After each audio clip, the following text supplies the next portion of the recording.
সুপরিচিত কারো কাছে পরিচয় দিবার নাই, তাই তো সবার কাছে সমাজসেবী হিসাবে জানতাম। আর এখন বর্তমানে তাই যে তখন ক্যান্ডিডেট হিসাবে কংগ্রেস প্রার্থী হিসাবে আমার সামনে আইসো। গতকালকে তাদের খাওয়ায় একটা নিমন্ত্রণ দিচ্ছিলাম, দেওয়ার উদ্দেশ্য ভালো আছে, তাই তো দেবো আসো হয়তো এবার আবার দেখা দিয়ে দেয় কোনো মিটিং কল করছি বা গাঁও সারা মানুষের ইন্ডিয়ান নাই।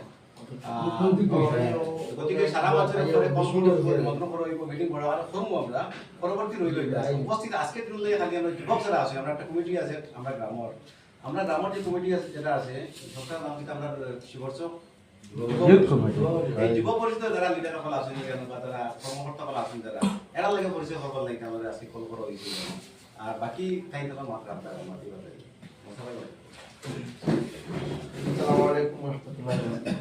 ওয়ালাইকুম আসসালাম। আমি একদম যুবক ছেলে, সেই হিসাবে যখন কোনো যুবকরা যখন ডাকে বা যুবকরা কোনো কাজও যাইতে নিজের উৎসাহ থাকে, যার কারণে আমি কয়েকটা প্রোগ্রাম আজকে সকাল 8টা থেকে লইয়া প্রোগ্রাম স্টার্ট হয়েছে। রাত্রে আমি দিলীপ টিলার নিচে আসলাম, বর্তমানে ঠিক 9টা বাজে তখন আমি দিলীপ টিলার নিচে একটা হলো মিটিং লোকাল মানুষ আসলাম। বাকসের লাগে সকাল থেকে তখন দেখছি না কয়েকজন যুবক বুঝে তারা অপেক্ষা করে, আমি না আইলে যেমন আমারও নিজের মনে মানছে না। আমার হান্নান ভাই বা আমার ভাই বাকি যারা আসেন এরা কয়েকটা সংগঠনের লগে জড়িত আছেন, যেমন মুসলিম সংগঠনের লগে জড়িত আছেন, এখন মাদ্রাসার লগে জড়িত আছেন, মোহাম্মদ আলী এডুকেশন ট্রাস্টের লগে জড়িত আছেন, এবং আজকে কিন্তু আরেকটা করছেন যে ইউথ যুব পরিষদের লগেও জড়িত আছেন। সেই এই সবগুলো যুব সংগঠন যেগুলোর নাম রয়েছে সবগুলো লগে মানে ভাগ্যক্রমে আমিও জড়িত। যেমন মুসলিম সংগঠন হয়, তারপর মাদ্রাসা হয়, মোহাম্মদ আলী এডুকেশন ট্রাস্ট হয়, সবগুলা কমিটির লগে সংগঠনের লগে নিজেও জড়িত। এটাও আমি মনে করি বহুত ভাগ্যবান, আমরা সুপ্রিয়া এটা যে আমি নিজেদের জড়িত আছি।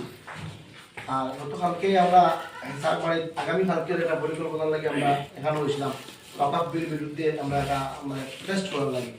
এটা কালকে করবো, কিন্তু আমরা যেভাবে বড় আমরা আলোচনা করছিলাম অত বড় অনুভূত না। এখন আমার নিজে এসপি স্যার ফোন করছেন, ফোন করিয়া বলছেন যে আগামীকালকে আমরা রোডও রেলি না দেওয়ার লাগে। আমি আমার রান্নান বাড়ি দেখাইছি। এখন আপনারা আমার ডাকছই নিশ্চয় আমার বাড়ি বুঝছেন যে দর্শক ইউথ যারা আছে, যুবক যারা পরিস্থিতি মানে ফিজিক্যাল পরিস্থিতি বা মানে শারীরিকভাবে মুখ পরিস্থিতি যেটা হয় এটা অবশ্য সকল লোক প্রায় আছে। কিন্তু আমি যেহেতু এবং আপনারা এই এরিয়ার ক্যান্ডিডেট, কংগ্রেস ও জেলা পরিষদের প্রার্থী,